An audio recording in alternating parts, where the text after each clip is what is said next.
Este, esta é a última sessão do Festival O Mundo, Lisboa.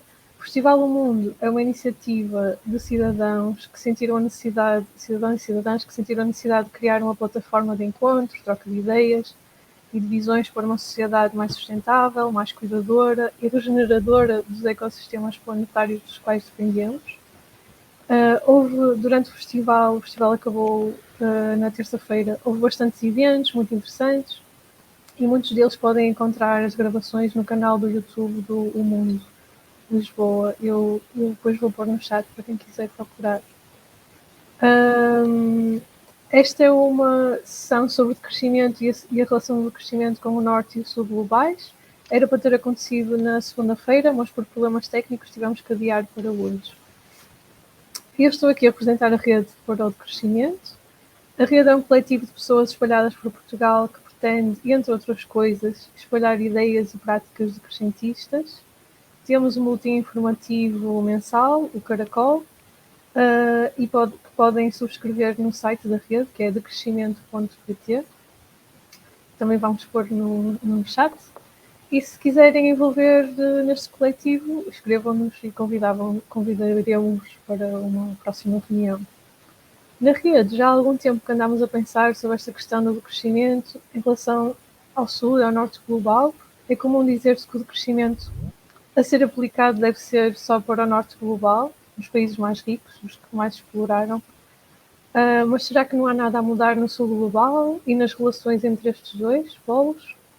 Então, para nos falar sobre o que é o crescimento e sobre estas questões do Norte e do Sul global, tenho o prazer de apresentar a Carol Costa de Souza e a Mariana Ramori Lemos. Elas são brasileiras, mas estão as duas a viver na Europa. A Carol é uma economista brasileira, investigadora independente, em procura de formas de fazer parte de uma sociedade baseada na felicidade para todos os seres. Ela usa a ecologia política e o anticolonialismo no seu trabalho. Acredita em movimentos autónomos, comunalidade e o desporto como ferramenta para recriar comunidades. É mestranda em desenvolvimento sustentável na Universidade de Utrecht, também fiz esse mestrado, na Holanda, com a Bolsa UES, e trabalha como escritora, revisora e tradutora. A Mariana é uma gestora ambiental brasileira. No seu trabalho e na pesquisa procura reforçar a relação entre lutas e discursos anticoloniais e movimentos ambientais e comunicar o crescimento. Faz mestrado em Ecologia Política do Crescimento e Justiça Ambiental na Universidade Autónoma de Barcelona e especialização em Pensamento decolonial e Ciências Humanas pela Pontifícia Universidade Católica de São Paulo. Então, eu lhes dar a palavra agora, elas vão fazer uma apresentação e depois vamos ter tempo para questões e perguntas e debate. Ok? Passo a bola para a Carol. Obrigada, Ana, pela introdução. Vou partilhar de novo a tela aqui, pelo menos a gente conseguiu ver o meu rosto da Morena. E assim a gente consegue começar. Bom, primeiro eu fiz esse curso na Universidade de Barcelona com a Morena. Eu fiz alguns cursos do mestrado dela e a Morena fez o mestrado inteiro, né, em decrescimento. Então, e estamos as duas agora na fase de escrever nossas teses de mestrado. Só tirar a tela de vocês daqui para vocês poderem ver a apresentação. Pronto. Me avisem se, agora quando eu vou apresentar, me avisem se melhorou a qualidade. Ok. Eu ainda não estou a ver. Funcionando? Eu ainda não estou a ver.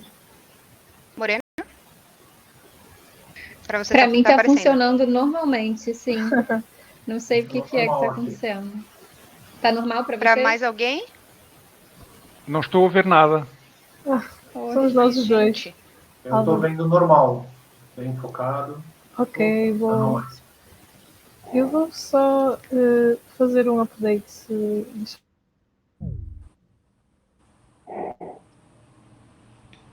Esperamos a Ana então voltar? Ou o que é melhor fazer? Acho que talvez dá para ir começando, não? O que você acha? Bom. Alguém mais não está vendo nada? Pelo que eu vi, está todo mundo dizendo que está vendo aqui nos comentários. Então tá. Se você puder acompanhar o chat por enquanto, eu não consigo vê-lo. Tá, pode deixar. Bom, vamos lá. Só um segundinho. Aqui. Bom, primeiramente, obrigado por todo mundo que está aqui, principalmente pelo horário. Quem está em Portugal, quem está no Brasil está um pouquinho mais fácil. Hoje eu e a Morena, então, vamos falar. Essa aqui é a agenda do dia. Então, a gente vai começar falando, explicando o problema rapidamente. Por que a gente propõe, o que é essa ideia, né? O que está por trás da ideia de decrescimento econômico, não só econômico. Então, a gente começa falando do fluxo circular da renda, daí depois a gente passa para falar um pouquinho sobre a crise ecológica, que todo mundo está falando, mas a solução da qual ninguém fala, e depois a gente termina explicando o que é o conceito de fato, o que propõe o decrescimento. No final, a gente espera que a gente consiga debater um pouquinho dos conceitos com vocês. Bom, a primeira, a gente começa aquecendo, então perguntando o que vocês pensam quando ouvem falar a palavra decrescimento. E aí, para poder ouvir vocês de uma forma um pouquinho mais organizada, vocês podem vir aqui nesse link do Mente.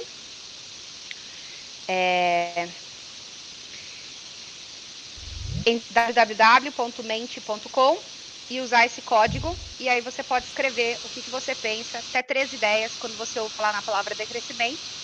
Lembrando que a gente não tem expectativa nenhuma, então você pode escrever o que você quiser. 3 ideias, não precisa se apegar a nada, é só para a gente começar a gerar uma discussão interessante. E aí, quando o pessoal começar a escrever, vai começar a aparecer aqui para a gente.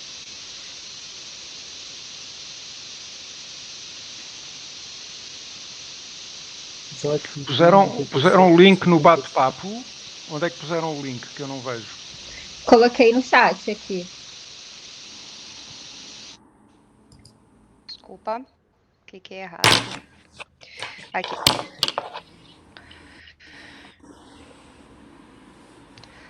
Alguém já escreveu? Deveria ter começado a aparecer aqui, por isso que eu estou perguntando. Ah, lá. Bom, perda. Nossa primeira resposta. Está pedindo um código. Esse código que está aqui na tela em cima, 1821-9756. Eu coloquei no chat também o código. Está logo abaixo do link.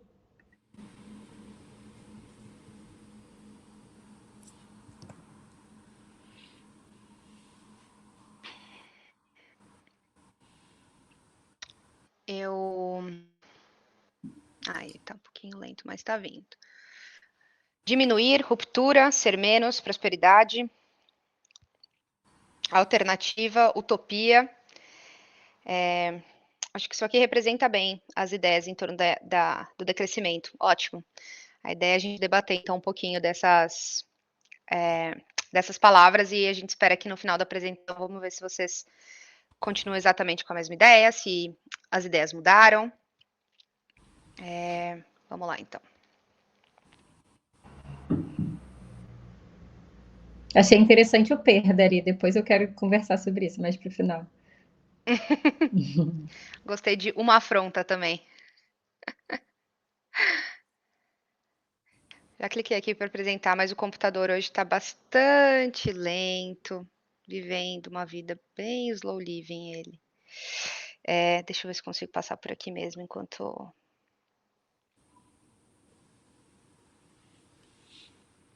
Eu clico em apresentar.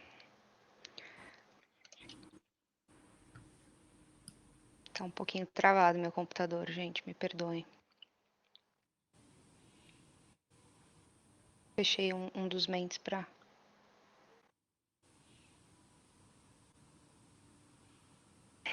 Não sei o que está acontecendo. Simplesmente não está passando. Bom, você quer tentar compartilhar sua tela? Posso tentar, sim. Meu computador travou.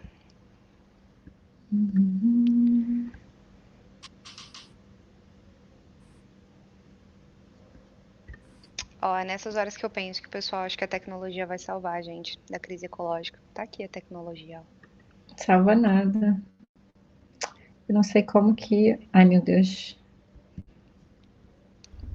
Como que compartilha? É porque eu sou, assim, a pessoa mais...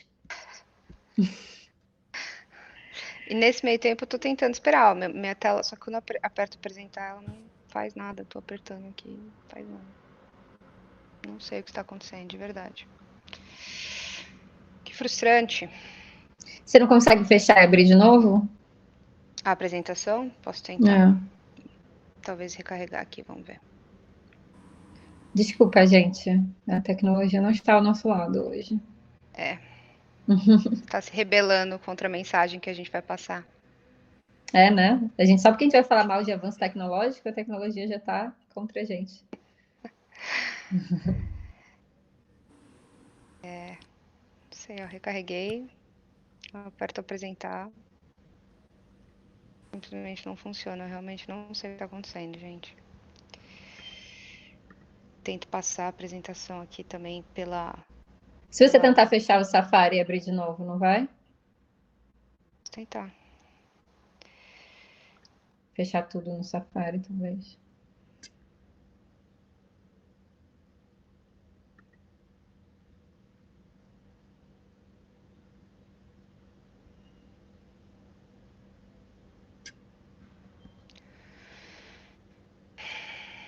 Nossa, é muito frustrante.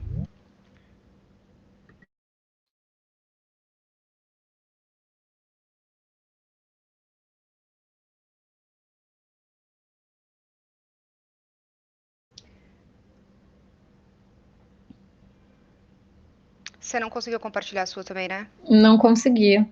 Talvez se você parar de compartilhar e fizer e depois voltar a compartilhar, você acha que não dá certo? Talvez, não sei. Ai, ai. Isso nunca aconteceu na minha vida, assim. Eu nunca não consegui abrir alguma coisa. Eu não sei o que tá acontecendo. Primeira vez na minha vida que isso aqui tá acontecendo. Às vezes até tentar um navegador diferente, não sei.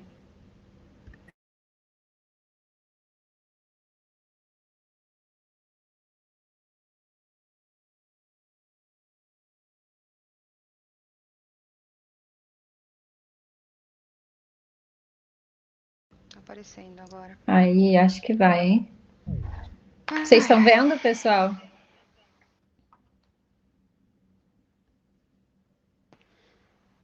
Pra mim, especificamente, ainda parece que tá carregando. Não sei se vocês, se já apareceu pra vocês. Tá. Pra mim também tá carregando. Aí, agora sim, foi né? pra mim. Isso.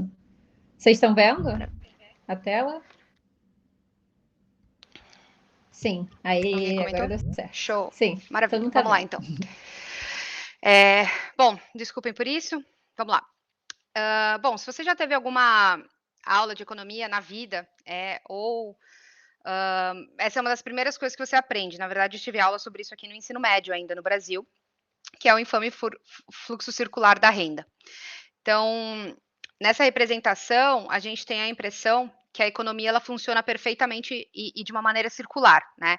Então, os empresários eles usam os fatores de produção, terra, trabalho e capital para criar produtos. Eles vendem esses produtos aos consumidores, que também são os provedores de trabalho e de capital por meio das economias ou da poupança. As empresas recebem pagamentos por esses serviços e produtos e elas utilizam para remunerar os fatores de produção. Então, os trabalhadores, o aluguel, os investidores. E uma parte disso vira lucro, que aumenta a capacidade de produção, reduz custos. Então, desde que a dinâmica não seja interrompida, o sistema funciona perfeitamente e vai se expandindo à medida que há um investimento contínuo para aumentar essa capacidade de produção. Então, com o aumento da capacidade, o número de empregos e salários na economia podem aumentar, e aí, com uma renda maior, as famílias podem gastar no consumo desses novos produtos que entraram no mercado, né? Parece bastante familiar,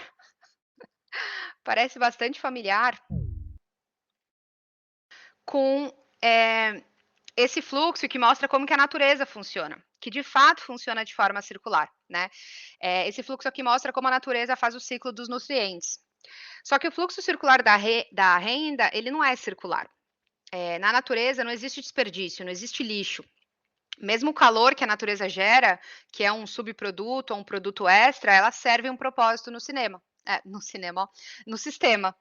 Tudo se decompõe e isso é usado novamente. Então, o nosso ciclo de carbono, o ciclo de fósforo, o ciclo de nitrogênio.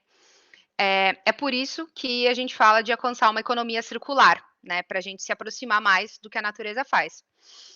Só que a nossa economia atualmente ela é linear. A gente produz, consome e descarta. E em cada uma dessas fases, principalmente na produção, tem uma grande quantidade de poluição, de degradação ambiental e de desperdício de recursos. E para vocês terem uma ideia do que a gente está falando de poluição e principalmente de desperdício, 70% do lixo produzido no mundo ele é pré-consumo. Então, ele é produzido na fase de produção. Então, mesmo se a gente fizer tudo o que a gente pode fazer e reciclar 100% dos produtos que a gente compra, de todos os consumidores, a gente ainda assim vai estar reciclando 30% só do lixo que está sendo produzido no mundo. E, normalmente, esse lixo, esse desperdício, ele é externalizado, ou seja, as empresas não consideram isso nos seus custos de produção. Elas externalizam isso para ser esse custo pago pela sociedade. Então, por que o fluxo circular da renda ele é enganoso, além dele não ser circular? Porque o fluxo circular da renda ele tem outras premissas que elas não aparecem aqui para a gente, né? Então,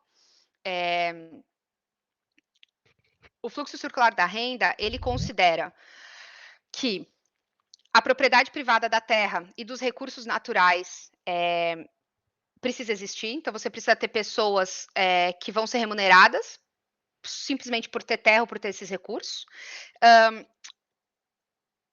Esse processo ele não é natural. Existiu um processo muito violento de expropriação de terras no passado, né, que privou uma massa camponesa dos meios de subsistência, de alimentação e habitação, e iniciou essa transição para o nosso sistema atual, que é o capitalismo. O Marx ele descreve muito bem isso no livro Capital, no capítulo 24, se vocês tiverem interesse. Então, para resumir, a gente vive uma sociedade que defende um método de produção que é baseado em propriedade privada, em lucro e no acúmulo de riqueza, tá?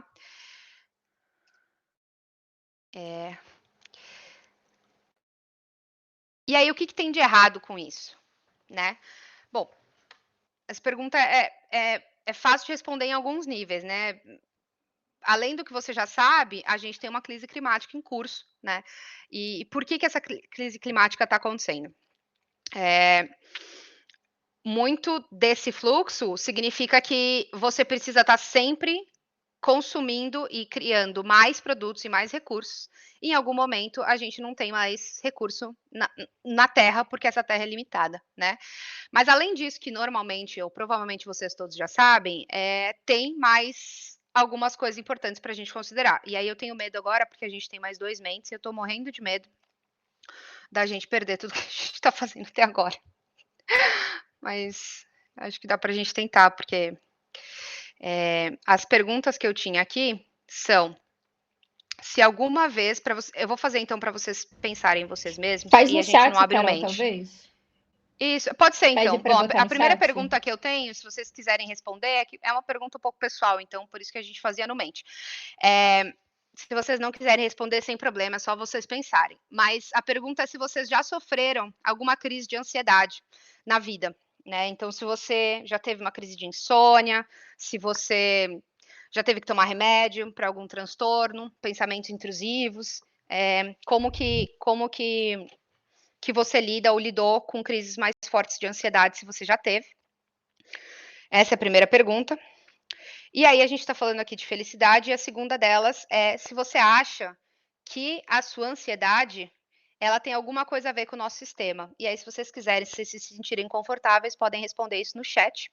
Se não, não tem problema, né? Então, se você acha que a sua ansiedade, ela de alguma forma tem a ver com o sistema econômico que a gente vive hoje.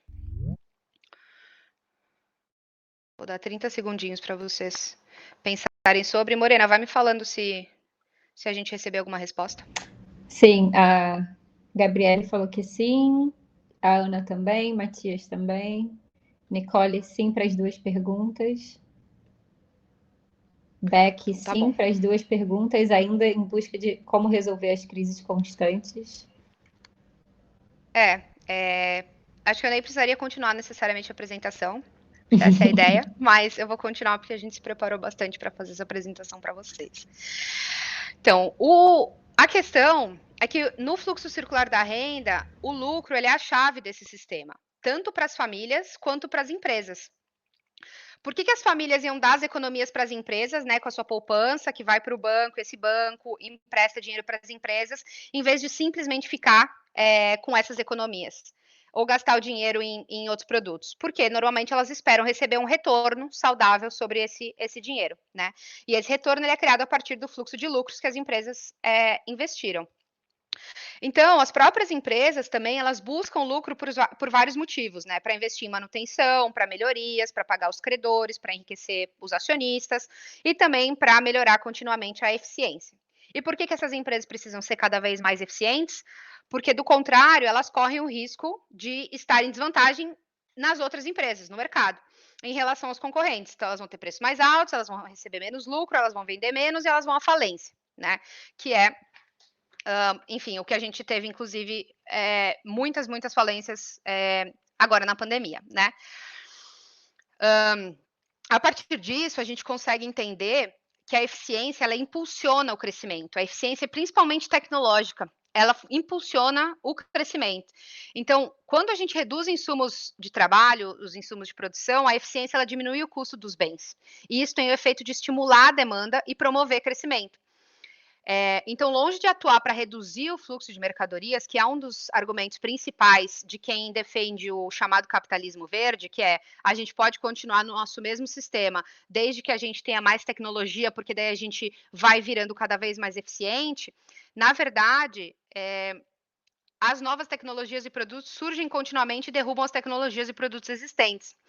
E a gente também aprende nas escolas de negócio que isso é uma coisa boa, né? Porque é assim que a gente tem todos os produtos e toda a abundância que a gente tem hoje, que foi assim que muitas coisas aconteceram, muitas coisas boas aconteceram no mundo, e existe bastante gente que já fala, principalmente um livro muito interessante da Mariana Mazzucato, que fala sobre como a maior parte das inovações que a gente tem hoje, das quais a gente, principalmente tecnologia, que a gente se orgulha tanto de falar, que o nosso sistema e a concorrência que criou, na verdade, foram financiadas pelo Estado e por investimento público, tá? Mas qual que é outro problema da gente ter essa produção, além da gente saber agora que não necessariamente essa produção ela vem ou ela aconteceu pelo capitalismo? Essa abundância que a gente chama, né? O crescimento econômico, ele é uma prisão, e eu vou falar por quê. A gente aprende que é assim que a gente tem tantas coisas úteis na nossa vida, só que tem uma coisa muito enraizada nesse jogo, que conspira para prender a gente firmemente nesse ciclo de crescimento. Do lado da oferta, as empresas, elas são feitas de pessoas, todas, né? Tanto as pessoas que são empresários, pequenos empresários, quem tem o seu açougue, a sua padaria, as suas pequenas empresas, os seus negócios de serviços, até as pessoas que são mais afluentes e são, por exemplo, CEOs de grandes empresas, né? Pessoas que também estão à frente das grandes empresas, não só os pequenos empresários. O ponto é que todas essas empresas, elas precisam de medo e ansiedade para girar. O medo da falência, o medo da concorrência, o medo de estar desempregado. Então, a gente precisa dessa ansiedade criada para cada vez criar novos produtos, novos serviços e coisas novas. Isso é o que o Byung-Chul Han, ele chama de sociedade do cansaço. Ele explica esse fenômeno com esse nome, né? E ele tem uma frase super interessante que é: hoje o indivíduo se explora e acredita que isso é realização. E do outro lado, a gente tem também o lado da demanda, né? Então, nada dessa produção de novidades teria valor se não houvesse um mercado para consumir essas novidades nas famílias. Então, reconhecer a existência, compreender a natureza de por que a gente quer tudo isso é fundamental. E aí, obviamente, talvez não seja surpreendente descobrir que o desejo por novidade, ele está intimamente ligado ao papel simbólico que esses bens de consumo, eles têm nas nossas vidas, né? Eles vão muito além da funcionalidade material. A nossa relação com a nossa casa, com os nossos carros, com a nossa bicicleta, com os nossos livros, com os nossos Air Jordans, com o que a gente veste, elas não são coisas, mas elas são proxy, né? Elas são uma imagem de quem a gente é. E com isso vem a comparação social, a vida de Instagram.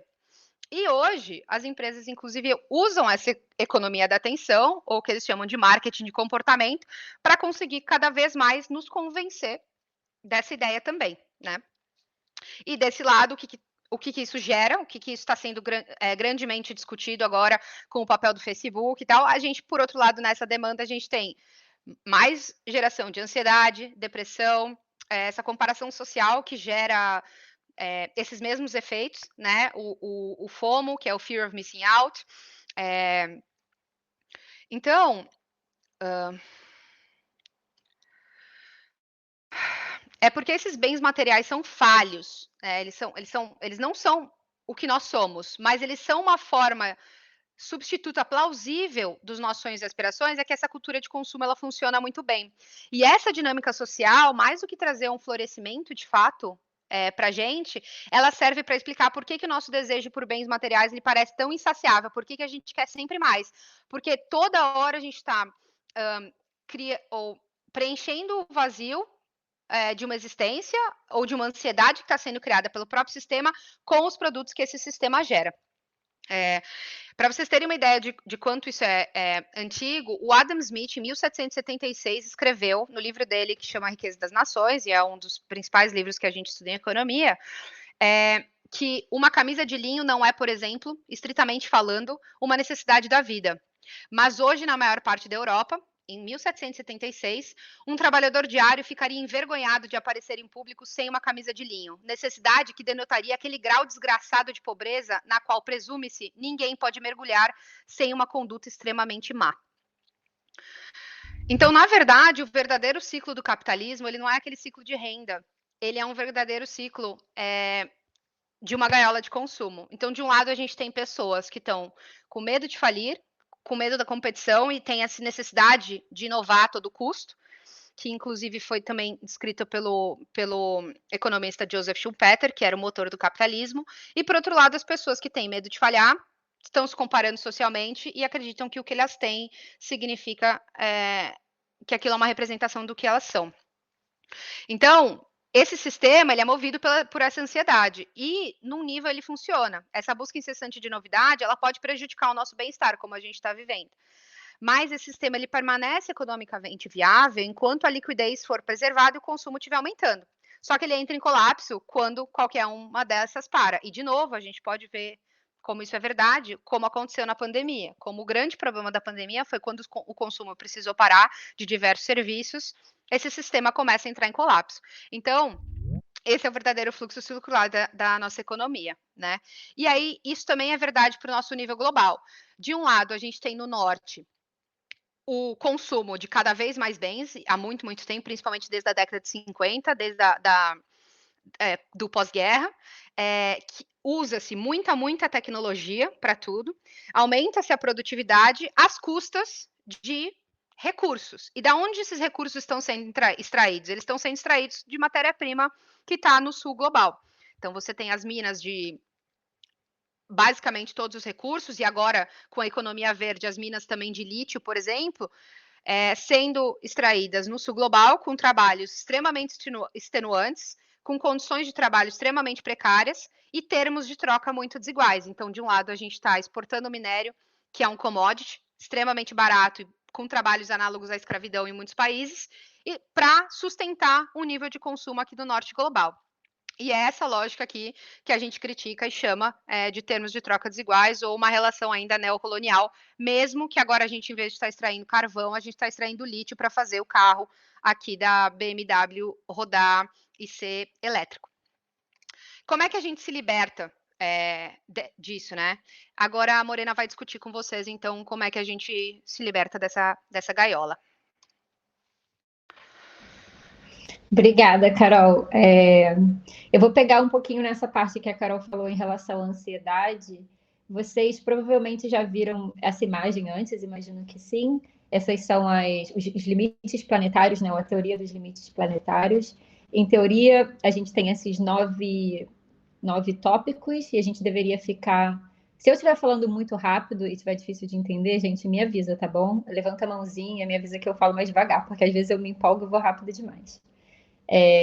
Mas voltando. Então, a gente tem esses 9 tópicos, e em teoria a gente devia ficar dentro da área verde para não ultrapassar os limites planetários, mas como dá para ver na imagem, a gente não está ficando dentro dessas áreas verdes, principalmente em relação à perda de biodiversidade, ao ciclo do nitrogênio e também a mudanças climáticas. A gente já está bem ultrapassando essas esferas. Mas a gente imagina que se você veio aqui assistir essa apresentação, se você está interessado em decrescimento, principalmente na parte da discussão com o sul global, você já conhece sobre a crise ecológica, você já sabe o que está acontecendo e também sabe da seriedade dessa crise que a gente está vivendo, né? E por isso a gente não vai necessariamente entrar em detalhes. Carol, sumiu a apresentação para mim. Ops. Vocês estão vendo, gente, a apresentação? Voltou. Então, eu não vou entrar em detalhes com vocês em relação a essa crise e a quão intensa ela é. Pode passar, Carol, para o próximo.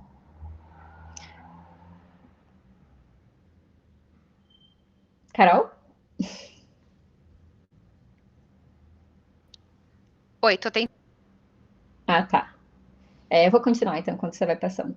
Porque a gente imagina que vocês já ouviram falar de como a gente tem poluição do ar, como está intensa a poluição do ar, como esse é um problema muito sério agora, principalmente com a pandemia, das consequências da gente não conseguir se manter abaixo de 1,5 graus Celsius em relação a mudanças climáticas, ao degelo que está acontecendo no Ártico e degelo das calotas polares, dos níveis absurdos de desmatamento que a gente está vivenciando tudo nos dias de hoje, dos níveis de poluição do oceano, etc, etc, etc. A gente sabe do escopo da crise que a gente está lidando com agora.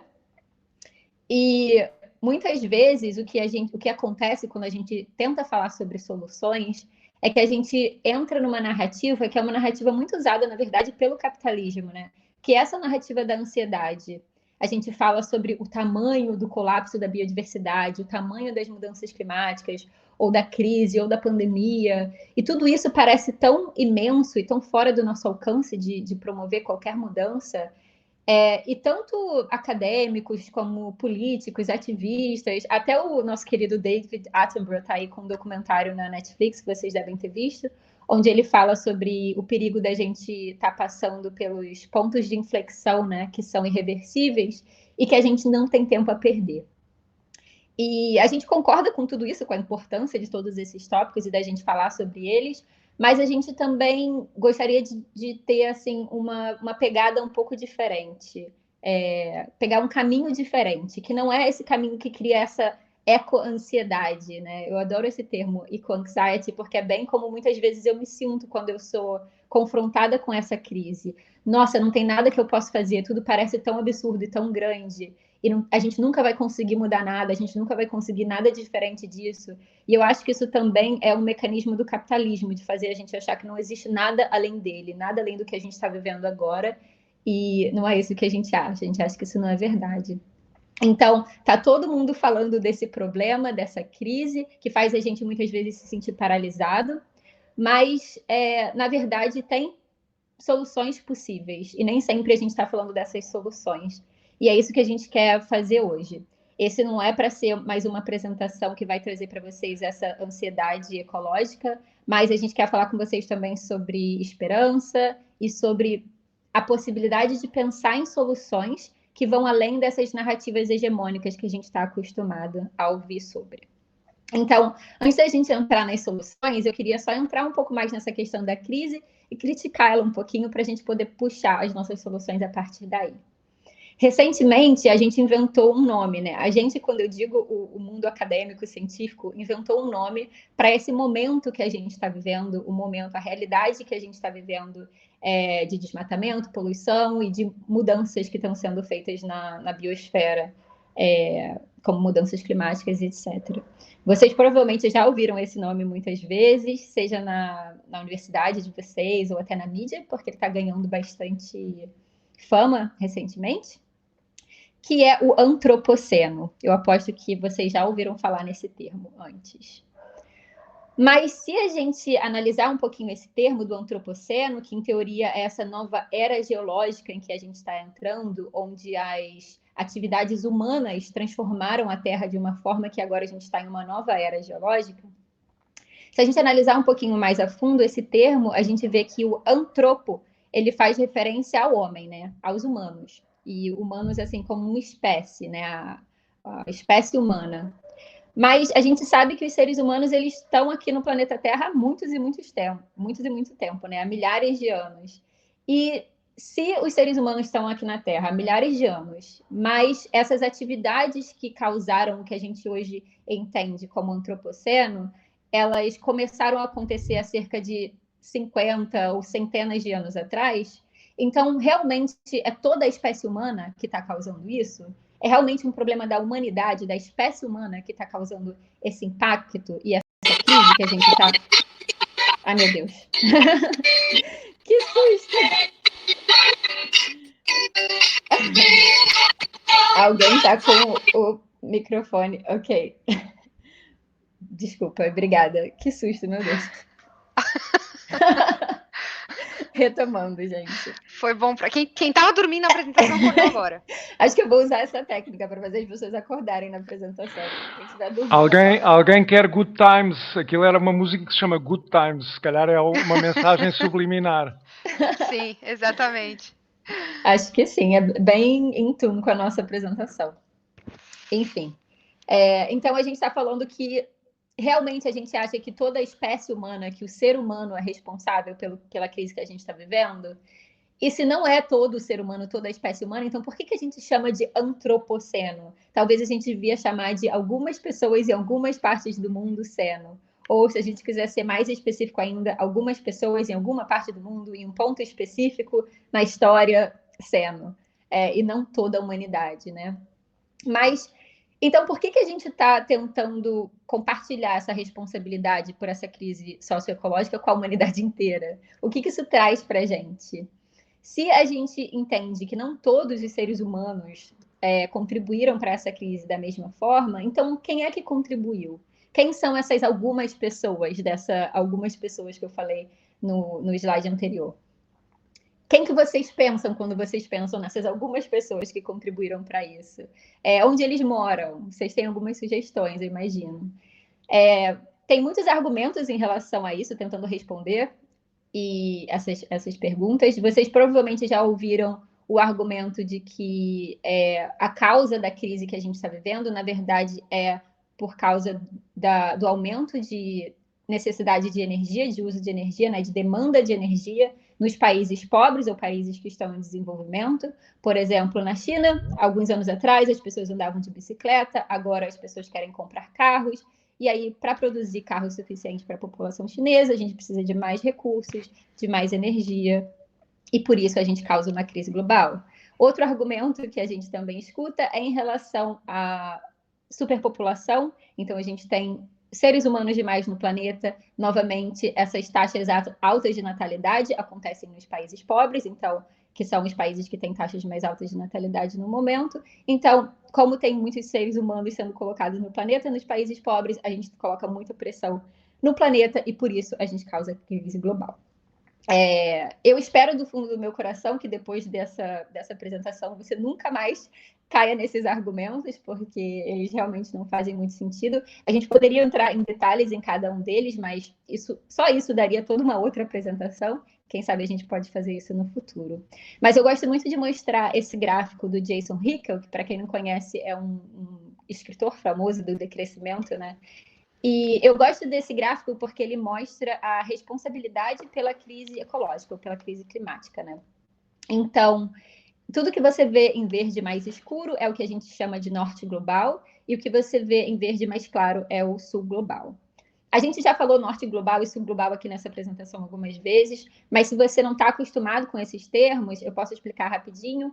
O norte global a gente chama os Estados Unidos, o Canadá, toda a Europa, Israel, Austrália, Nova Zelândia e o Japão. Pelo menos esse foi o conceito de norte global que o Jason Hickel usou para esse trabalho específico e que normalmente é utilizado. Então, todos os países industrializados ou desenvolvidos estão dentro desse norte global, e o sul global faz referência à América Latina, à África, à Ásia, né, tirando o Japão, e também ao... Como chama Middle East? Ai, meu Deus, gente, desculpa, às vezes os termos saem da minha cabeça. Oriente Médio. Oriente Médio, isso. A gente está acostumado a fazer essa apresentação em inglês, às vezes é difícil de traduzir. Mas o que eu gosto nesse gráfico é que ele mostra como o norte global, então, é o responsável por 92% dessa crise ecológica que a gente está vivendo, e todos os países do sul global, incluindo a população da China tentando comprar mais carros, ou o aumento populacional nos países do sul, ou até a população na Índia querendo comer mais, ou no Brasil querendo comer mais frango, tudo isso contribui apenas 8%. Eu gosto muito de mostrar esse gráfico, não para fazer as pessoas se sentirem culpadas de forma nenhuma, porque uma coisa que eu aprendi dentro do ativismo do decrescimento é que a culpa não serve para nada, ela não move a gente, ela não faz a gente chegar onde a gente quer, mas esse gráfico ele ajuda a gente a entender onde está o problema. E quando a gente sabe onde está o problema, a gente consegue começar a pensar nas soluções, que é exatamente o que a gente quer falar sobre com essa apresentação, e a gente vai chegar lá. Então, a gente entende que o problema não é a superpopulação, o problema não é que as pessoas em outros países estão querendo ter acesso a algum tipo de vida que, no momento, existe na Europa, mas o problema é exatamente o superconsumo, né, o consumo extremo ou a produção intensiva nos países ricos. E que essa produção e esse consumo, eles ainda estão em crescimento constante, para que esses países continuem alimentando mais e mais crescimento econômico. E é exatamente aí que a gente encontra o problema, e é esse problema que o decrescimento vai tentar lidar com. E aqui eu vou fazer um pequeno adendo, porque como a Ana apresentou no começo, além de estudar decrescimento, eu também estudo pensamento decolonial, e essa questão do antropoceno em si é uma questão que dá muito pano para manga. A gente podia fazer aqui outra aula inteira sobre essa questão do antropoceno, e como esse termo, na verdade, pode ser muito problemático. Então, eu faço um pequeno desvio na nossa conversa, mas também não é um desvio, porque a gente também está falando de decolonialidade aqui. Dentro da teoria decolonial, que é muito popular na América Latina, com Quijano e Maldonado Torres ou Lugones, que são grandes escritores da teoria decolonial, tem um conceito que se chama a colonialidade do ser.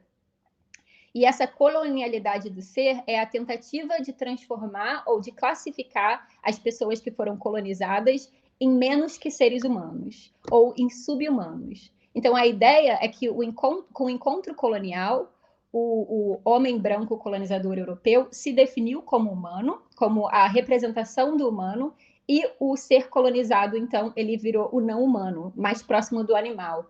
E que, por isso, era justificada a exploração, a subjugação e a desapropriação dessas não-pessoas.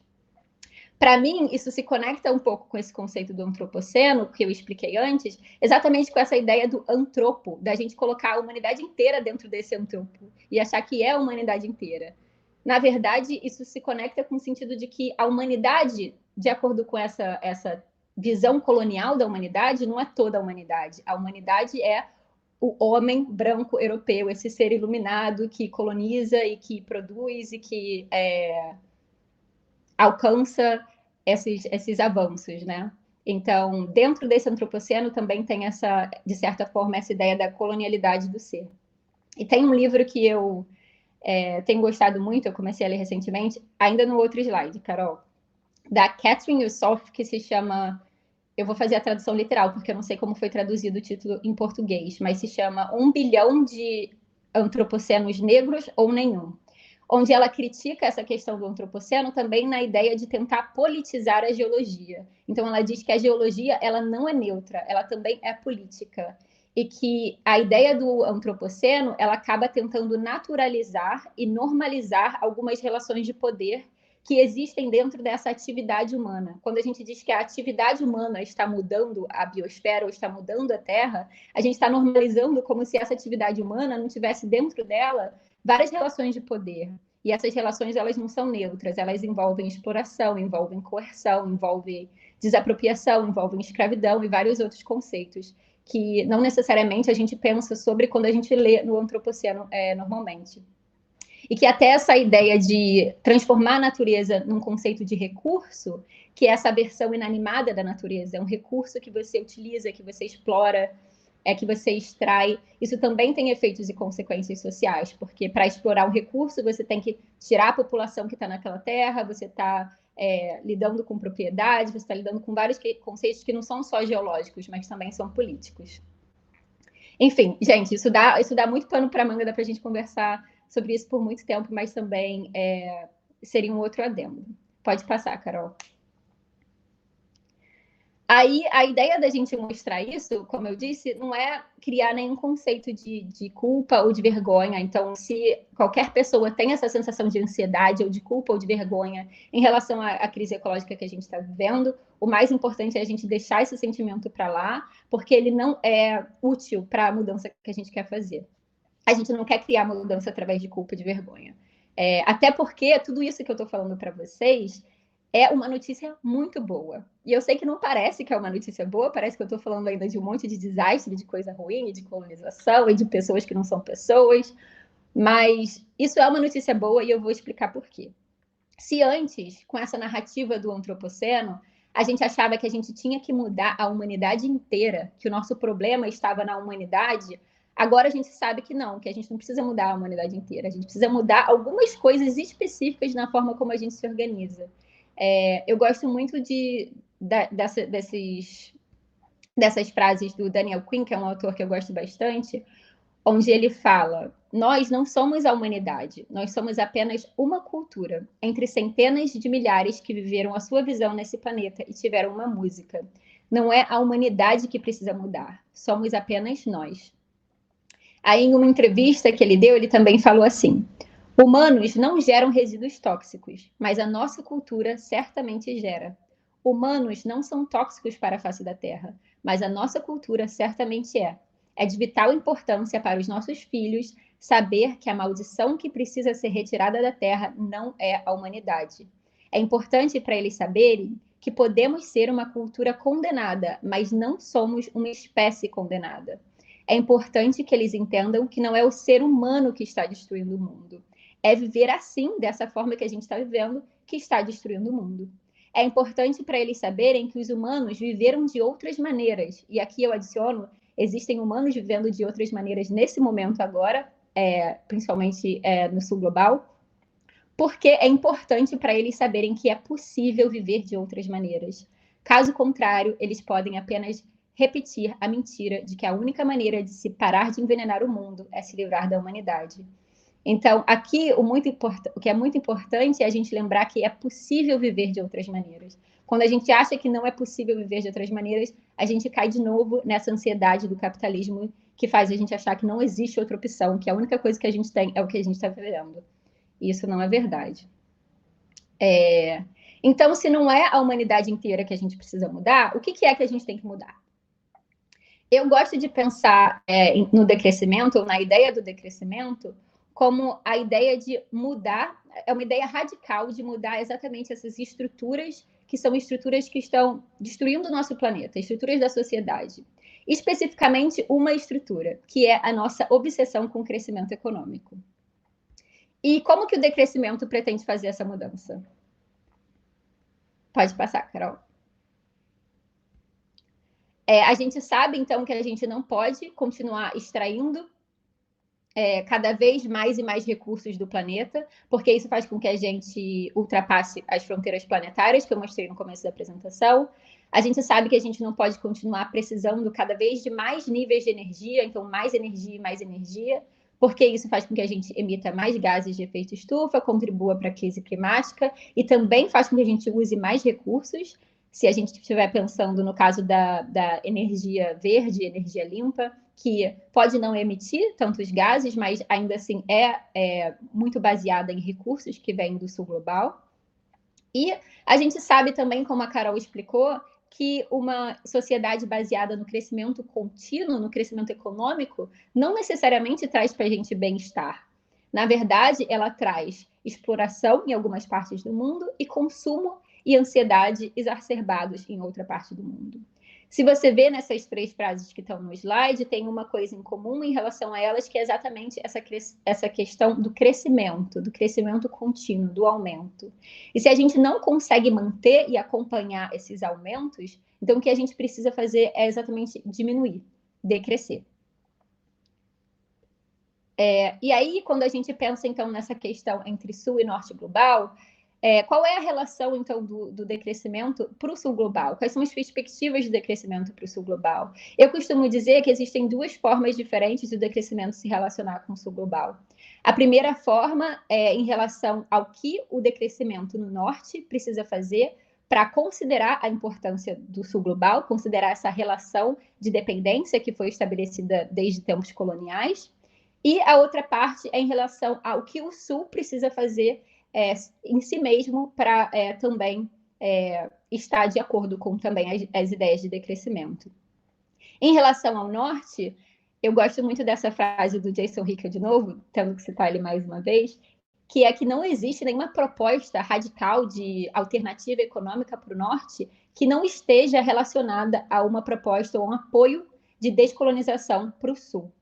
Porque, exatamente, a gente pode aqui criar uma economia verde, limpa, para a Europa, para a Espanha, para a Holanda, para Portugal, mas se essa economia ainda está baseada em relações desiguais com o sul global, em exploração, em extração de recurso, em degradação ambiental, então não importa. Então, no fundo, essa alternativa não é realmente sustentável, não é realmente baseada em justiça socioambiental global, né? E também tem essa frase do Fanon, que eu acho que entra como base para essas propostas que o norte precisa considerar em relação ao decrescimento, que é que o requisito mínimo para a descolonização é que os últimos sejam colocados em primeiro. Ai, meu Deus, meu celular tocou no alarme. Pronto. Então, a ideia é exatamente que o decrescimento no norte precisa colocar como questões centrais da sua proposta as questões que envolvem o sul global, as questões que conseguem quebrar com essa relação de dependência que foi estabelecida desde o colonialismo. Então, priorizar propostas como cancelamento de dívida externa, fim das ações do FMI e do Banco Mundial, priorizar reparações e também mudar as estruturas de poder da economia global que são baseadas no colonialismo e que ainda reproduzem a colonialidade, né? Além disso, é muito importante que o norte global considere como as políticas ou as mudanças que são implementadas aqui no norte impactam o sul, exatamente por causa dessa relação de dependência. Então, o exemplo que eu gosto de dar, que eu acho que deixa fácil de entender, é que, por exemplo, se de repente a Espanha decide que só vai consumir, isso é uma coisa que a gente conversa muito dentro do decrescimento, né? Localizar a produção. A gente precisa trazer a produção mais perto, para evitar que se emitam tantos, ou se gastem tantos recursos, ou gaste tanta energia com transporte, entre vários outros fatores, favorecer a produção local. Mas se o decrescimento no norte, então, decidir que agora só vão consumir vegetais que vêm da Europa, por exemplo, para localizar a produção, como que isso vai impactar a produção de vegetais no sul, que até agora era muito dependente do consumo no norte? Então, tudo isso tem que ser considerado para que as mudanças aqui não acabem causando mais pobreza e mais vulnerabilidade em outro lugar. E aí, em relação ao sul, o que então seria uma proposta de decrescimento para o sul global, isso é uma coisa que, obviamente, precisa ser discutida entre o sul global, mas de acordo também com a ideia do decrescimento, é exatamente pensar um outro modelo de desenvolvimento que não é baseado necessariamente no crescimento econômico infinito. Então, também, como diria Fanon, abandonar essa ideia que a gente tem que alcançar a Europa, a gente tem que chegar ao mesmo nível que a Europa chegou, que a gente tem que seguir os mesmos passos da Europa. Mas entender que o que a Europa fez não está dando certo, está causando várias consequências, inclusive para todo o planeta, e que a gente pode surgir com uma outra proposta, uma outra alternativa que seja mais sustentável e mais justa. Em relação a isso, está incluído também não ter mais tanto uma economia que é baseada no extrativismo, e aí a gente entra de novo com o nosso presidente atual, Bolsonaro, no Brasil, que tem essa proposta de explorar a Amazônia, de explorar os recursos. Então, para ele, a gente precisa acabar com todas as árvores e o importante é a gente vender e crescer a economia, né? Essa ideia de fortalecer a economia explorando os recursos. Opa! Então, se não conseguir enviar, Elsa, pode me enviar. Alguém está com o áudio aberto? Desculpe, a resposta do não mande como entender. Oi? Já mutou, Mo, pode continuar. Ok. E aí, só voltando aqui, então, é diminuir essa dependência em relação a recursos naturais, à exportação de recursos naturais, e também colocar os povos originários no centro dessa discussão, né? Voltar para essa ideia de que os povos originários têm a resposta para essas alternativas também, que também é muito importante nessa discussão. Pode passar, Carol. Eu sinto que eu estou... Posso só fazer um comentário nesse ponto? Com certeza. Acho que é super importante, quando você colocou, né, de a gente não repetir o modelo de crescimento da Europa, não é só porque não é desejável, mas porque não é possível, né? Então, a gente está falando de 20% da população mundial que causou 80%. Um outro dado que conversa com aquele do Hickel, né? 20% da população mundial que causou 80% da crise climática que a gente vive hoje, né? Da gente estar, de fato, quase levando a nossa espécie à extinção. Então, se a gente tiver 80% da população, do resto da população, quiser seguir o mesmo modelo, não é só não desejável, como nem é possível, porque a humanidade vai acabar antes, né? Então, essa é também a única alternativa que o Sul Global tem, que é alternativa ao modelo de desenvolvimento que não deu certo. A gente precisa ter isso em mente. Essa economia que o Norte vive hoje, ele não deu certo. Porque são pouquíssimas pessoas que estão vivendo muito bem às custas de um planeta que está... às custas da extinção da nossa espécie. É basicamente isso. Exatamente. Obrigada, Carol. Pode passar para o próximo. Deixa eu ver aqui onde que eu estou. E aí, nessa ideia de voltar às origens, né, que não é necessariamente voltar no sentido de voltar para trás, mas no sentido de fazer uma volta. Então, uma volta meio que física, quando você se vira em relação a isso.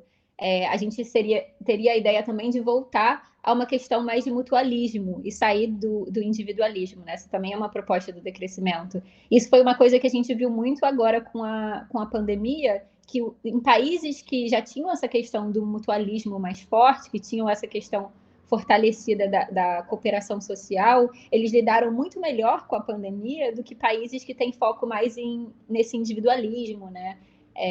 Por exemplo, na questão em relação aos países da Ásia, até esses dias a minha esposa estava me mostrando uma matéria que mostrava que eles não têm mais a obrigação de usar máscara em nenhum lugar, no Japão, mas ainda assim, se você mostrava uma foto das pessoas no metrô, estava todo mundo de máscara. Então, não é sobre necessariamente ter uma obrigação que vem de cima, que está te dizendo você precisa usar máscara, você precisa fazer isso, mas vem do mutualismo de você pensar, pera, essa atitude que eu posso tomar agora é não só para o meu bem, mas também para o bem da minha comunidade. E isso é algo importante para mim, então por isso eu tomo essa atitude.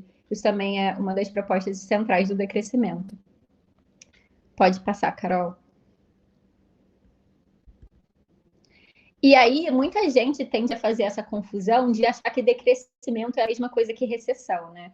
E isso não é o caso. Decrescimento a ideia do decrescimento é ser uma escolha, é ser uma transição democrática, que é feita também de baixo para cima. A ideia não é instaurar um partido do decrescimento que vai fazer com que as pessoas não possam mais consumir, não é nada disso. A ideia é também conscientizar e trazer mais pessoas para dentro desse movimento, para que ele seja algo que a gente deseja, que a gente entende que é necessário, também pelo que a Carol explicou, entendendo que esse modelo econômico que a gente tem hoje aqui na Europa, e também que a gente está tentando ter nos países do Sul Global, ele não funciona. Ele não funciona, ele não dá certo e ele não é desejável. Então, a gente precisa de uma alternativa e uma dessas soluções possíveis, então, seria o decrescimento.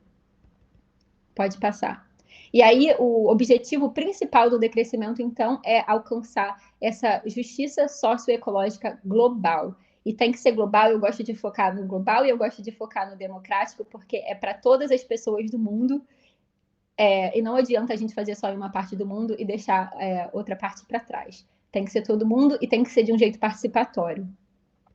E aí, como a gente entrou nessa discussão de que a gente não precisa mudar a humanidade inteira, o que a gente precisa mudar é só a estrutura da nossa sociedade. Como se isso fosse algo fácil também, né? A gente sabe que esse só, na verdade, ainda é muita coisa. Mas dentro do decrescimento, a gente entende que os problemas que a gente está vivendo hoje com a crise social e ecológica, eles são problemas estruturais. E que problemas estruturais precisam de soluções estruturais. É por isso que o decrescimento, tanto na academia, mas também no ativismo, ele se relaciona com vários setores diferentes da nossa sociedade, tentando pensar o que a gente precisa mudar e como que a gente consegue mudar essas coisas. Então, se até agora você pensava que decrescimento era só sobre mudar a economia, normalmente eu digo que é e que não é. Ele não é, porque ele também foca em todas essas coisas que vocês estão vendo aí na tela, e ele é porque todas essas coisas, elas também são parte da economia. Então, meio que também está tudo interligado dentro da economia. Mas dentro do decrescimento, a gente também está tentando pensar em viagem, em comida, em saúde, em gênero, em arte, energia. Como que a gente pode fazer todas essas esferas da sociedade mais justas, tanto ecologicamente quanto socialmente? E aí, eu, por exemplo, dentro da minha pesquisa... Carol, sumiu a apresentação, para mim, pelo menos.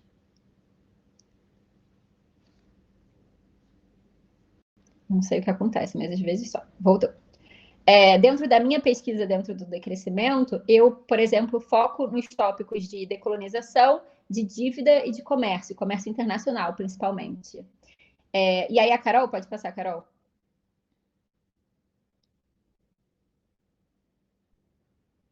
A Carol, ela foca nos tópicos de comida, tecnologia, feminismo e agricultura.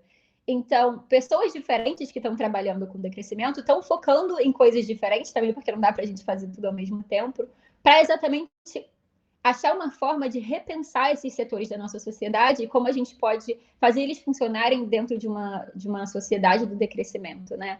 Pessoas diferentes estão tentando responder questões diferentes, mas todas essas questões são em direção ao mesmo objetivo. E esse objetivo é uma sociedade justa ecologicamente e também socialmente. O que a gente está fazendo não é fácil, a gente está tentando repensar a sociedade inteira, e às vezes isso é muito difícil, porque a nossa imaginação não consegue ir muito longe do que é apresentado para a gente. Então a gente precisa realmente desconstruir muitas das coisas que a gente tem como verdades, desconstruir muitas das nossas verdades, né? E isso também é uma forma que a gente quer trazer para vocês, de convidar vocês a fazerem parte desse movimento de tentar repensar o mundo.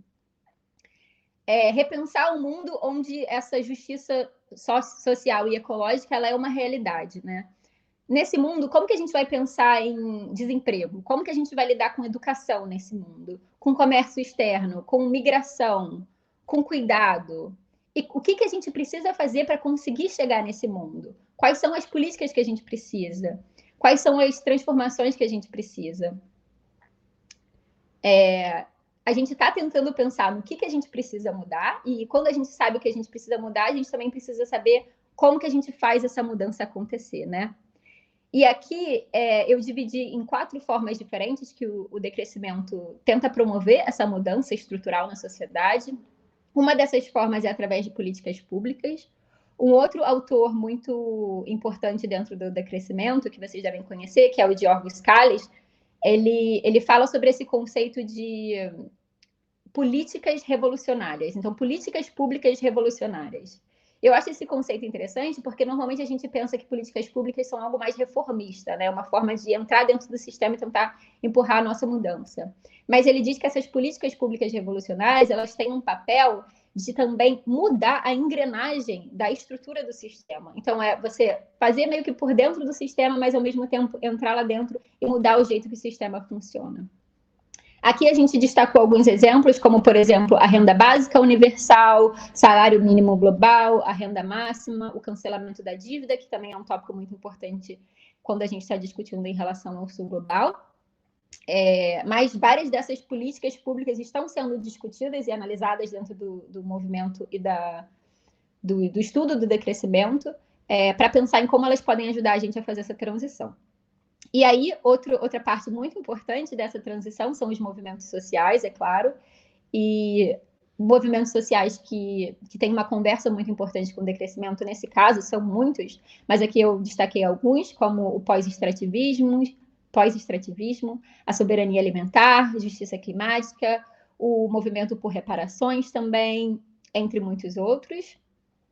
Um outro braço dessa transição são os negócios não como de costume, né? Então, formas diferentes de fazer negócios, de ter empresas, como cooperativas.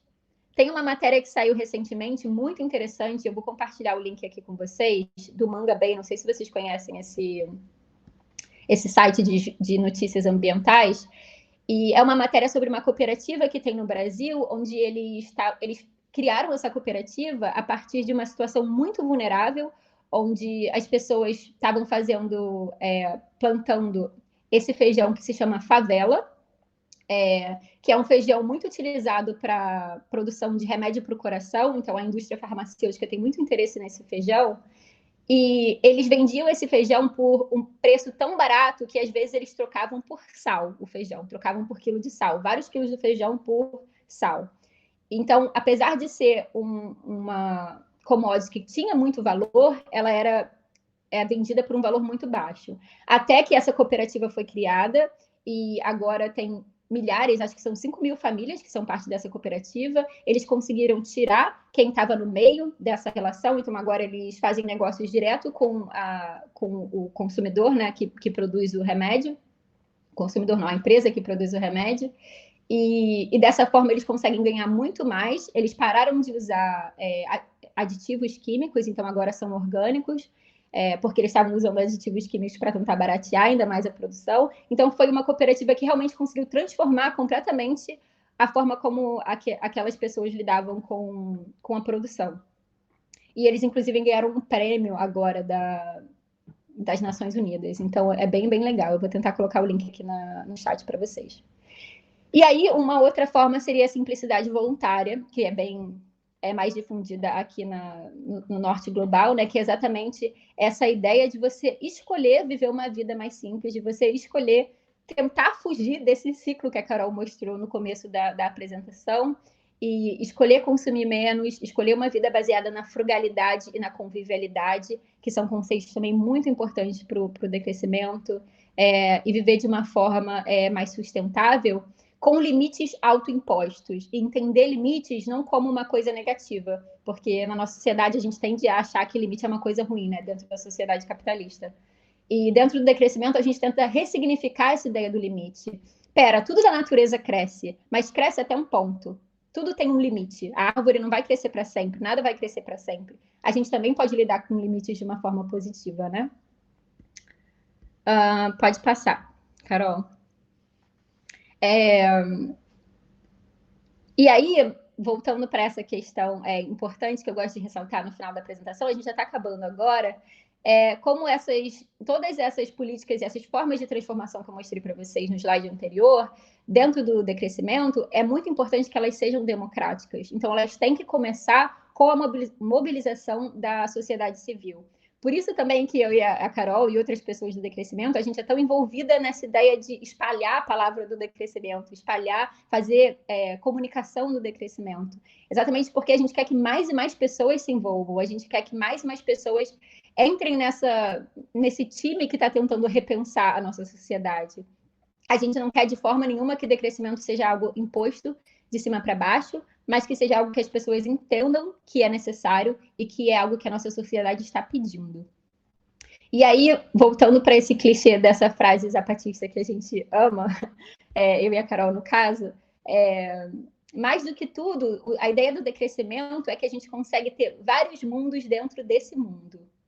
Ao invés de ter uma cultura que está destruindo o mundo e que está sendo espalhada pelo mundo inteiro, através do universalismo, do desenvolvimento, da globalização e até antes do colonialismo, a gente pode ter muitas culturas diferentes que respeitam o limite do planeta. Então, tem sim espaço dentro desse planeta, desse um planeta que a gente tem para todos nós, dependendo da forma como a gente escolhe viver.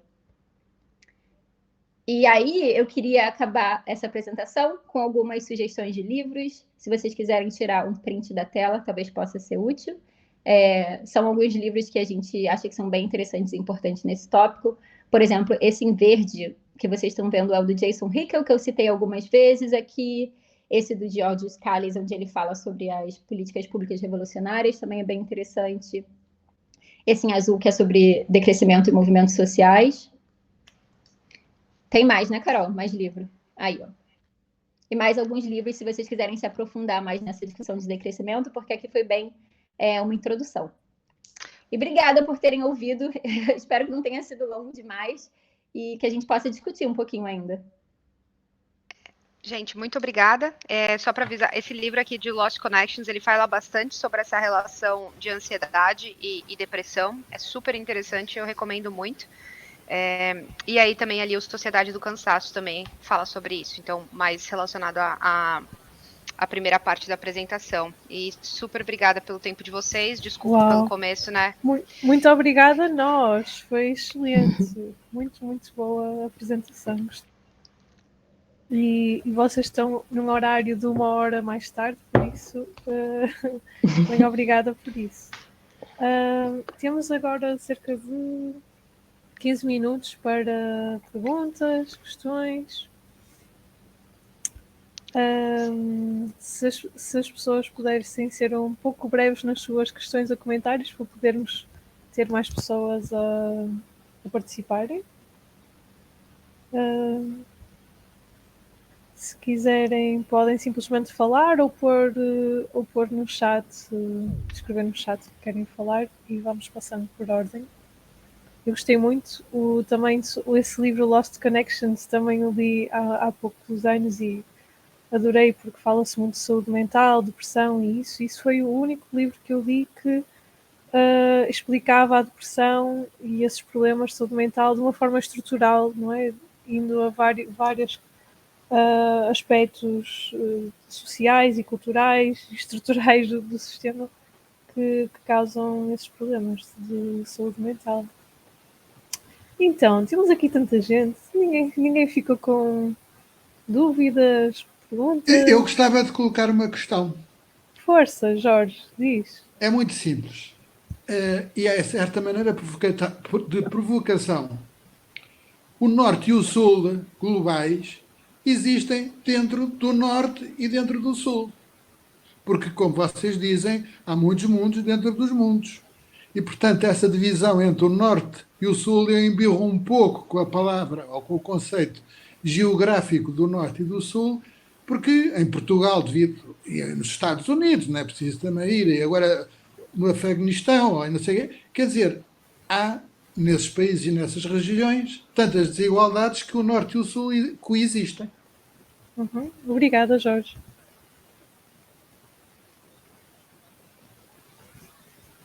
É verdade, eu acho essa discussão muito interessante em relação ao Norte e Sul global que existe dentro do Norte e dentro do Sul, mas tem um outro livro do Jason Hickel, de novo citando ele, que chama The Divide, acho que em português deve ser a divisão, talvez, não sei qual foi a tradução do título, mas onde ele fala dessa questão de como, se você pensar em capital acumulado, se você pensar em riqueza de verdade, mesmo as pessoas muito ricas do sul global, elas, na verdade, estão muito pobres em comparação com as pessoas do norte global. E que, ainda em relação a quem é muito rico no sul global, tem um vão muito grande em relação às pessoas do norte global. Então, por mais que essa realidade interna seja também importante, essa divisão global ela é muito mais severa e ela é muito mais pesada, e ela também organiza muito fortemente essas relações entre Norte e Sul, né? Essas relações de comércio, essas relações de trabalho, relações de imigração, e no geral mesmo, relações econômicas e também sociais. E por outro lado também, o sul do norte, não, então a parte mais pobre da sociedade do norte é diferente também da parte mais pobre da sociedade do sul. ou então mesmo as classes médias. No Sul, é muito claro esse medo que você tem de não ter um suporte, não ter uma carreira ou alguma coisa assim, porque na ausência de você ter algum meio de algum capital, a chance de sua vida piorar é muito maior. O desamparo social. Estás a falar por causa da falta de estados sociais fortes, não é? Que é algo que mesmo em países do norte global têm sido muito desmantelados nas últimas décadas do neoliberalismo e assim. E que foram criados também por causa de muitas pressões de movimentos sociais. Lá está. Yeah. Matias, querias pôr alguma questão também? Ou se não... O comentário que eu ia fazer antes era... Eu acho muito interessante essa questão final de como que os nossos comportamentos, né, eles não são os que vão resolver, por conta do que foi tratado no começo da apresentação, da questão do 70% dos resíduos versus 30% dos resíduos, né, nessa divisão do que é produção, o que é a parte do consumo, mas são os nossos comportamentos que vão dar legitimidade para políticas e para mudanças maiores. Que eu nunca vi uma política de benefício à população acontecendo sem que tivesse um grande movimento social por trás que o legitimasse. Os políticos, eles não vão tentar, vamos fazer essa política aqui que ninguém está interessado, que vai melhorar a vida da população, só que ninguém está falando a respeito. Eu, pelo menos, nunca vi isso. Então, existe, né, essa parte do nosso comportamento, começar a gerar uma cultura nova para dar a base e a legitimidade para as políticas que vão vir aí a mudar as grandes empresas e os grandes responsáveis pela nossa situação atual. Obrigada. O Álvaro também gostava de partilhar algo. Força. Era exatamente pegar nesta questão que o Matias estava a trazer, é a questão exatamente da decisão política. Porque ele dizia, se não houver, digamos, uma movimentação social, não há uma pressão para que as políticas sejam diferentes. Mas a questão para mim é ao contrário. O problema é exatamente deixarmos a decisão, fazermos um outsourcing da decisão política também.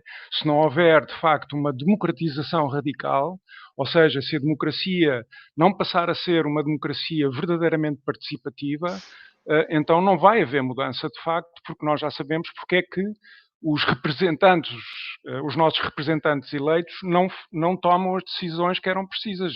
Sabemos perfeitamente, não é? Não é preciso Pandora Papers para que vêm agora com grande impacto mediático para dizer aquilo que a gente já sabia, não é? O problema é exatamente esse. A decisão política não está naqueles que podiam decidir diferente.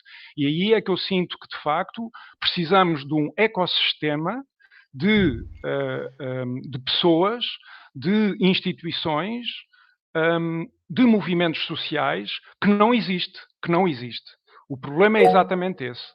Esse ecossistema não existe porque existe um outro, que é o ecossistema do sistema produtivista, colonialista, capitalista, produtivista, o que nós queiramos, e, portanto, é esse novo ecossistema que ainda está por criar.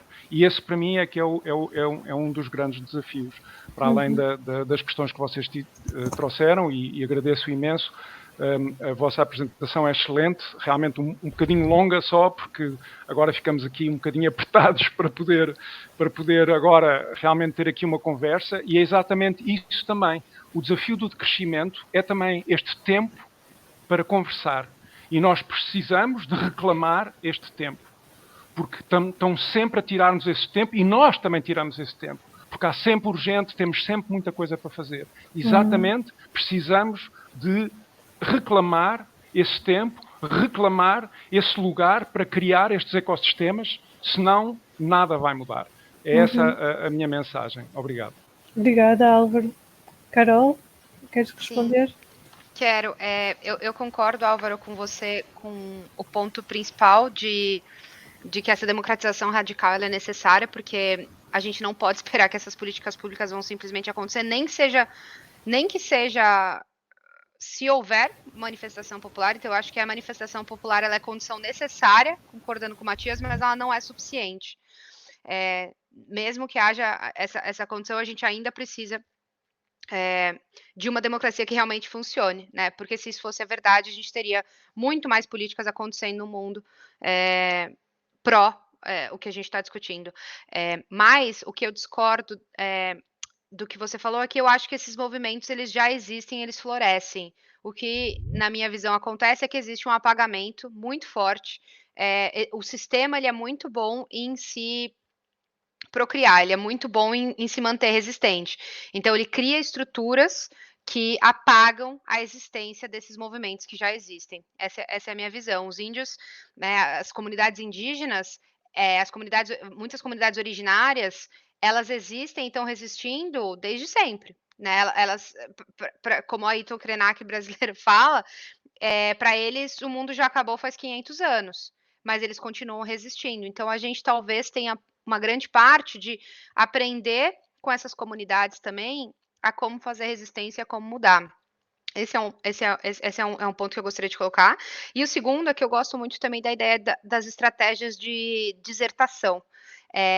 De desertar do sistema mesmo, da gente não depender do sistema para a gente fazer essa mudança. Então, em vez de eu só pressionar por política pública para que as grandes empresas elas parem de fazer, né, externalizar custos, eu gosto muito da ideia de a gente começar a fazer outras iniciativas baseadas em comunidade, baseada em comunalidade, baseada em conhecer o meu vizinho, em fazer com que as pessoas dentro do meu prédio saibam quem eu sou e que elas possam me pedir ajuda. E daí, de repente, a gente faz isso no nosso próprio bairro, de forma que a gente não precisa mais, em algum momento, de uma estrutura de Estado, de uma estrutura de repressão, de uma estrutura de violência.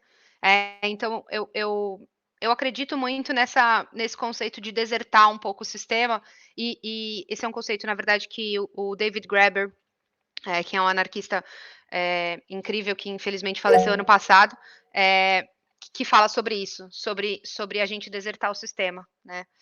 E eu acredito bastante nessas estratégias. Uhum. Luís? Estás muted. Não te estamos a ouvir.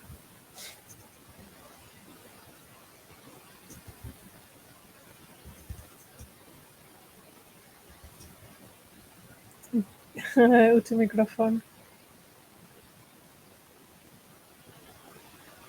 Yeah. Pessoas, não sei se está aqui alguém que ouviu falar de crescimento pela primeira vez, ou foi a primeira vez que viu uma apresentação a sério sobre isso. Se gostasse também de dizer o que achou, ou se tem algumas questões.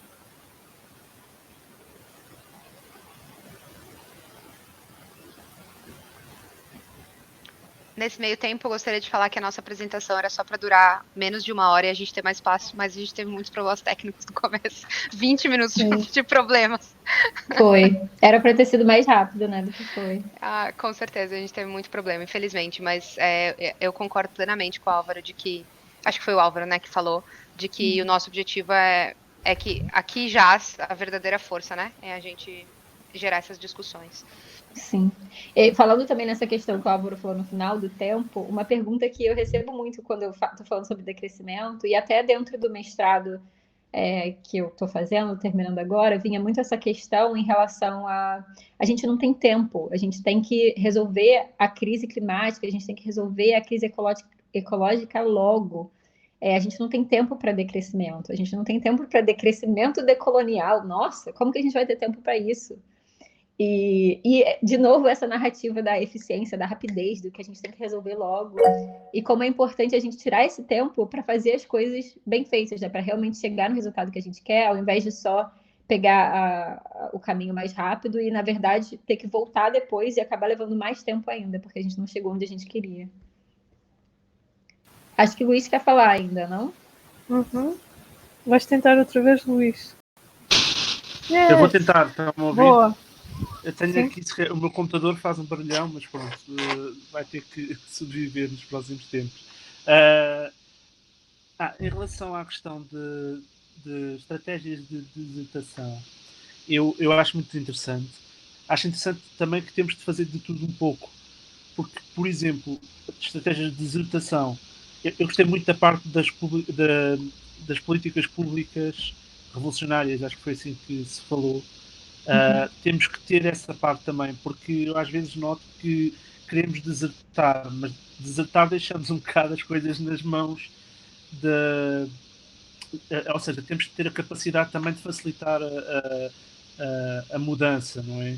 Porque dizer que conseguimos mudar e de repente temos uma máquina gigante contra nós, não vamos conseguir ir muito longe. Mas sim, estratégia de desertação e ao mesmo tempo tudo na prática. Temos de ir para às vezes focamos demasiado nas ações individuais, porque é aquilo que vende, é aquilo que nós... Pronto, a culpa é tua na prática. Mas temos que ver a parte da colaboração, temos que ver a parte de ser agentes políticos também, não ter medo de ser político. Mas olha, só para dizer também que gostei muito da apresentação. Eu acho que não foi longa, foi boa. E pronto, olha, muito obrigado. Gostei bastante. Obrigada, Luiz. Obrigada Ficamos você, muito obrigada felizes. mesmo. Tão bom fazer essa apresentação em português, se vocês soubessem como Nossa, a gente fica feliz. Verdade. Em que contexto é que vocês tinham feito a apresentação em inglês? Foi. A gente fez parecido em inglês, né? A gente fez para alunos que estudam administração e produção de alimentos na Holanda e na Alemanha. Estão no bacharelado estudando administração. E, enfim, foi bem interessante, mas daí foi em inglês, né? Como é que foi a reação? Para eles devia ser mais uma plateia mais, como é que eu ia dizer, que foi a primeira vez que ouviram falar de crescimento? Sim. A gente teve uma relação muito positiva dos alunos e mais cética dos professores do departamento que foram convidados, que inclusive eram todos homens europeus mais velhos, e eles reclamaram, como é que foi? Eles passaram feedback de que faz sentido falar de decrescimento, mas que eles achavam que daí misturar com decolonização e feminismo, questões de gênero e feminismo era muito, que deveriam ser separados e mais pragmáticos. E é muito interessante, porque a gente ficou feliz com esse feedback, porque a gente não acredita que dá para separar isso. Então, assim, se eles se sentiram incomodados com a parte decolonial e feminista da apresentação, a gente atinge um objetivo, porque que bom que eles notaram isso. Sim, então foi super interessante. Foi uma das partes que eu também gostei mais da vossa apresentação e achei que estava mesmo... Gostei muito de como essa ligação ficou muito evidente na vossa apresentação. E a questão do antropoceno é mesmo... gosto muito. Também li sobre isso na... Stefania Barca também escreveu um livro em que ela falava sobre isso, não é? Como o antropoceno... diz-nos que e ouvimos tantas vezes isto também nas apresentações que eu faço sobre crescimento e isso, as pessoas dizem que o problema são os seres humanos, somos nós, queremos sempre mais e não sei o quê, e essa narrativa é tão poderosa, não é? Que também nos leva um bocado àquilo que vocês estavam a dizer e que o Álvaro estava a falar, não é? De não haver um nível de movimentos sociais organizados que queremos que devia haver, mas que por outro lado também tem muito a ver com a nossa percepção daquilo que existe por causa dos média, que só falam de certas coisas e não de todas as resistências e de todas as enfim, tantas outras coisas. Também uma colega minha que fez investigação sobre as hortas, as pessoas que tinham hortas, não é? E ela analisou as quantidades de comida que eram produzidas e que depois não eram vendidas, eram consumidas em casa ou dadas a amigos, a vizinhos. e são quantidades substanciais. E isso está completamente fora do PIB, não é? Está completamente fora, não é, dessas quantificações, mas tem imenso valor. E há todos esses aspectos que estão debaixo não é, da superfície, daquilo que vem Tem à nossa muitos percepção. outros ramos, né? Todo o trabalho de cuidado, o trabalho de cuidar da casa, de cuidar de filhos, de cuidar de pessoas idosas, todos esses trabalhos estão fora do PIB. Né? Então, isso é várias ramificações que dão novas apresentações e discussões inteiras, né? Essa é uma das grandes ramificações. Outra ramificação muito grande é essa discussão da nossa natureza, né? De que a natureza humana é egoísta, de que a natureza humana é individualista e na verdade, né, que é aquele livro Ajuda a Multa e o que o pessoal faz mais pesquisa é exatamente o contrário. A gente só chegou até aqui, a nossa raça humana, nossa espécie humana só chegou até aqui porque a gente tem uma coisa que nenhuma das outras espécies teve, que foi o mutualismo, que foi criar contratos sociais entre nós como sociedade e se apoiar um no outro. Foi por isso que a gente chegou até aqui, né? E isso acontece na natureza também. E existem teorias como a do Piotr Kropotkin que falam que, na verdade, as espécies, elas as que evoluem mais são as que competem, mas as que são fazem ajuda mútua, né? Cooperam, exatamente. Então, acho que esse é outro ponto também que dá uma grande discussão super interessante de como a gente não está fadado a ser egoísta e individualista, mas que essa é uma característica do sistema.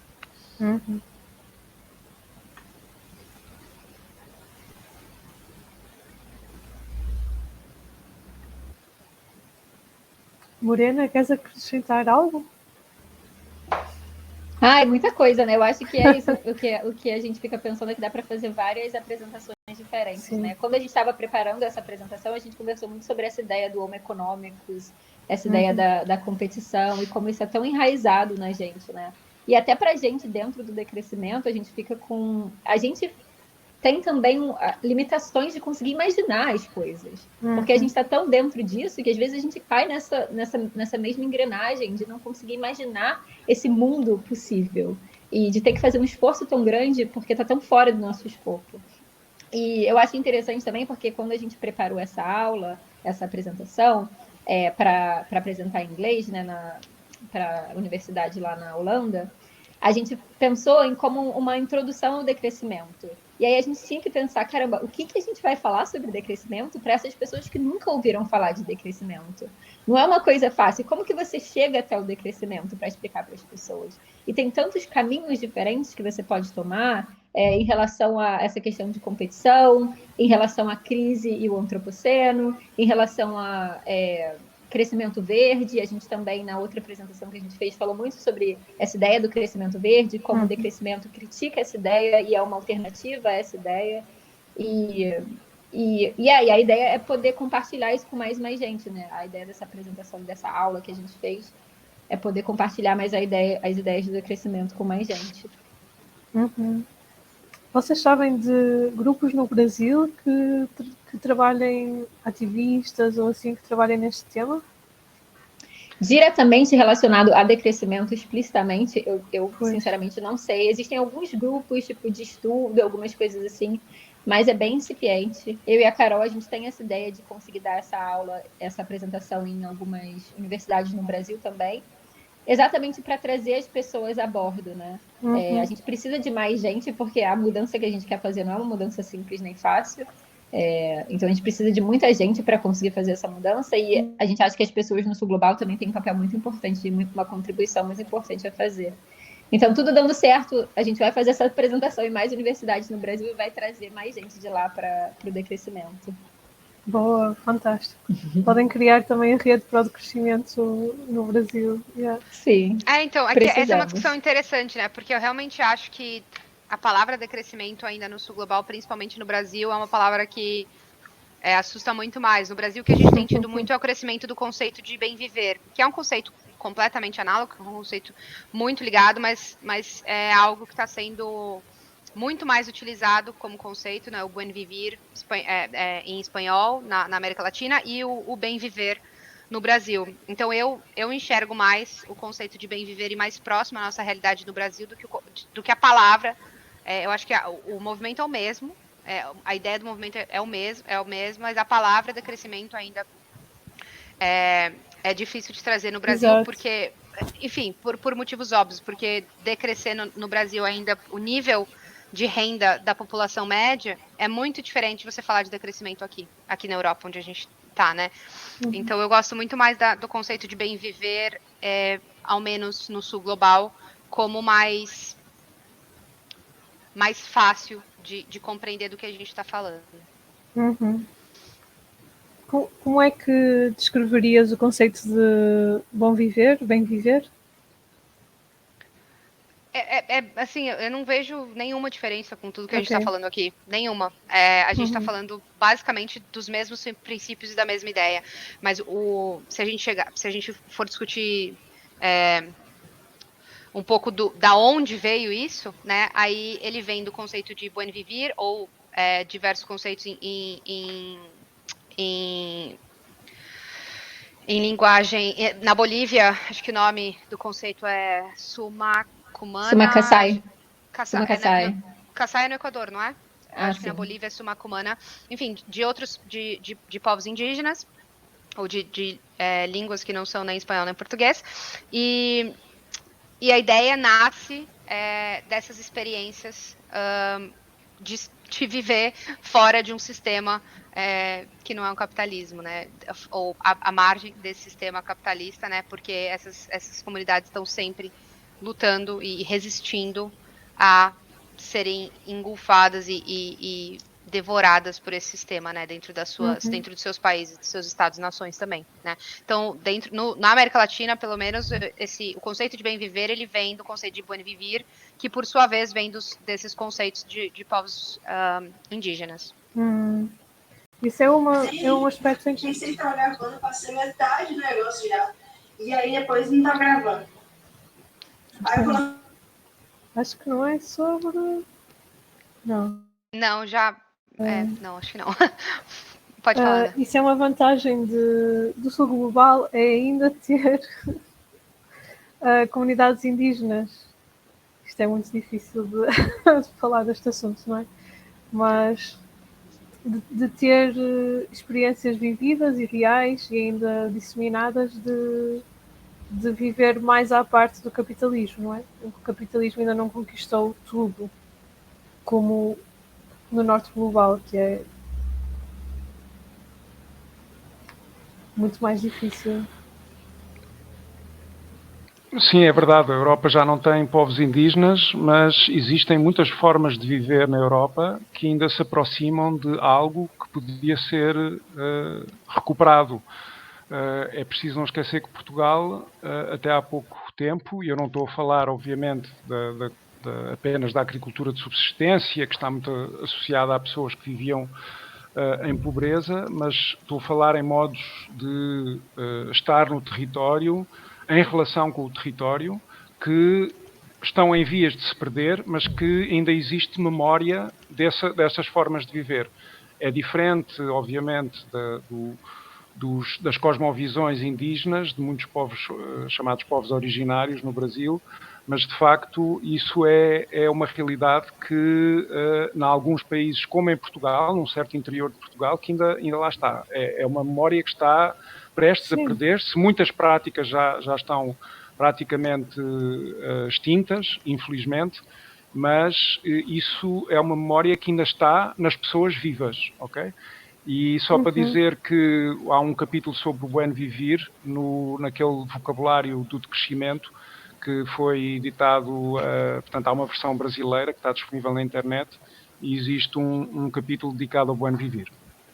Ele está ali nas nossas recomendações de livro, inclusive. Uma coisa que acho que, Morena, tu tinhas dito que ias partilhar um link sobre aquela história que falaste da matéria, né? Eu tô tentando eu não achei a matéria que eu queria, mas eu vou deixar uma outra aqui que é parecida. Eu vou tentar achar o link depois, talvez eu passe. Bom. Mas... Obrigada. A matéria que eu estava falando em específico eu não achei, mas depois eu tento passar. E sim, é verdade, Álvaro. No fundo, Portugal, que também era dos países, digamos, menos desenvolvidos da Europa, teve isso de muita gente, havia muita miséria, mas também muito conhecimento de viver de subsistência, e isso é uma coisa que noutros países da Europa supostamente mais desenvolvidos já se afastaram disso há mais tempo, e pode ser mais difícil recuperar, pelo menos, não é, conhecimentos de como saber fazer as coisas. Isso me lembra um pouco, acho que você estava lá também, Carol, na plenária que teve na Conferência do Decrescimento agora na Holanda, teve a plenária sobre decrescimento e anarquismo. E a Dilar Diri, que eu acho que vocês devem conhecer ela, que é do movimento das mulheres do Kurdistão, eu gosto muito das falas dela sempre, e ela falou uma coisa que eu achei muito forte, porque a gente estava também conversando sobre zapatismo e bem viver e outras formas de viver fora do capitalismo, e também o movimento Kurdistão também está tentando fazer isso, né? E ela estava falando sobre como, às vezes, dentro desses movimentos da Europa, inclusive do decrescimento, tem essa busca por achar essas alternativas em outros lugares, né? Então, se busca os zapatistas, se busca o bem viver, se busca o Kurdistão. E ela falou: olha em volta de vocês, sabe? Olha para o seu país, também tem coisa positiva, também tem gente que estava tentando fazer as coisas diferentes. Desde sempre, o capitalismo tomou conta de muita coisa, mas sempre tem pessoas resistindo ao capitalismo, em todos os lugares. E a gente consegue achar esses pontos de resistência na Espanha, em Portugal, na Alemanha, na Inglaterra, onde quer que a gente procure. E às vezes a gente fica achando que precisa ir longe para achar essa referência do que é diferente, e nem sempre precisa, né? Às vezes dá para olhar em volta também, como o Álvaro falou. Uhum. É uma boa mensagem de esperança para acabar a nossa noite. Eu sou sempre muito esperançosa, não sei o que acontece. Normalmente eu não sou assim, mas quando eu estou falando sobre, eu acho importante. Como diria o Gramsci, né? O pessimismo da razão e o otimismo da vontade. Exatamente, exatamente. Olha, eu adorei este bocado com vocês, foi mesmo muito bom. Penso que a impressão foi generalizada pelo que as pessoas escreveram no chat. Por isso, um grande agradecimento outra vez. E espero que continuemos a fazer coisas assim. Ficam muitas perguntas certeza. E ideias para continuar estas conversas. Um abraço com grande. Com certeza. Obrigada por estarem presentes aqui, toda a assistência. E boa noite. Obrigada a todo mundo que está aqui até agora.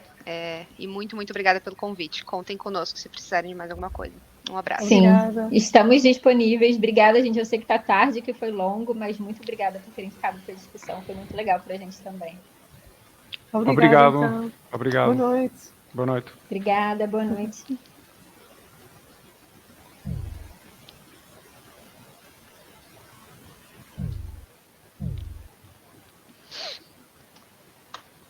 Sim.